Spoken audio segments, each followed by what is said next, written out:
ಕನ್ನಡ ಚಳವಳಿ ಹೋರಾಟಗಾರ. 1970 ಇಸ್ವಿನಲ್ಲಿ ನನ್ನನ್ನು ಬಹಳ ಜನ ವಿರೋಧ ಮಾಡ್ತಾ ಇದ್ರು. ಆ ಟೈಮಲ್ಲಿ ನನ್ನ ತಂಗಿ ವಿಶ್ವೇಶ್ವರಪುರದ ಒಂದು 20 ಹೆಣ್ಮಕ್ಳನ್ನು ಸೇರಿಸಿ ಆದರ್ಶ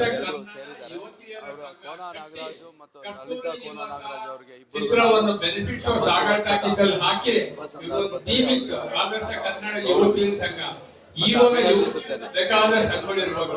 ಆ ಕಾಲದಲ್ಲಿ ಈ ಕಲಾ ಮಾಡಿದ್ದು ನಮ್ಗೆ ಎಷ್ಟು ಹೆಮ್ಮೆ ಇದೆ ಅಂದ್ರೆ ಇವತ್ತು ಇವಳನ್ನ ಒಂದು ದೊಡ್ಡ ಆಲ್ಬಮ್ ಇಟ್ಟಿದ್ದೀನಿ, ಅದ್ರಲ್ಲಿ ನೆನೆಸ್ಕೊಳ್ತೀನಿ. ಈಗೂ ಇರಬೇಕು ಹೆಣ್ಮಕ್ಳು ಅನ್ನೋದಕ್ಕೆ ಕಲನಿಗೆ ನನ್ನ ಪೂರ್ವಕ ಭಾಗವಹಿಸಿ ಇಲ್ಲಿವರೆಗೂ ಅವರು ನಡ್ಸ್ಕೊಂಡ್ ಬರ್ತಾ ಇದ್ದಾರೆ. ಅವ್ರಿಗೆ ಅಭಿನಂದನೆಗಳನ್ನ ಸಲ್ಲಿಸ್ತೀನಿ. ಅವರ ಇನ್ನ ಒಳ್ಳೆ ಸೇವೆ. ಇವರು ಸಿದ್ದೇಶ್ವರ್ ಅಂತ ಅವರ ಯಜಮಾನರು ಅಂತ ಹೇಳಿ ವಿನಂತಿ ಮಾಡ್ಕೊಳ್ತಾ ಇದ್ದೇನೆ.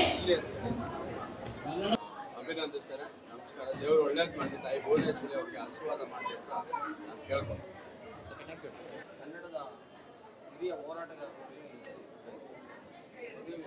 ಹೋರಾಟಗಾರ್ತಿ ಅನುಪಮ ವಾಟಾಳ್ ನಾಗರಾಜ್ ಅವರಿಗೆ ಅಮೆರಿಕದಲ್ಲಿ ಲಕ್ಷಾಂತರ ರೂಪಾಯಿ ಸಂಬಳದಲ್ಲಿ ಭಾಷೆಯನ್ನ ಕನ್ನಡವನ್ನ ಕೇವಲ ಭಾಷೆಯಾಗಿ ನೋಡಲಿಲ್ಲ ಇರುವಂತಹ ಕೋನ ನಾಗರಾಜ್ ಅಧ್ಯಕ್ಷರಾದ ಮಾಯಾ ಮತ್ತು ವೆಂಕಟೇಶ್ ದಂಪತಿಗಳನ್ನ ಅವರನ್ನ ಸ್ವಾಗತ ಮಾಡಲಾಗ್ತಾ ಇದೆ. ವಿಶ್ವ ವಿಜಯ ಕನ್ನಡಿಗರ ವೇದಿಕೆಯ ಸಂಸ್ಥಾಪಕರಾಗಿರುವಂತಹ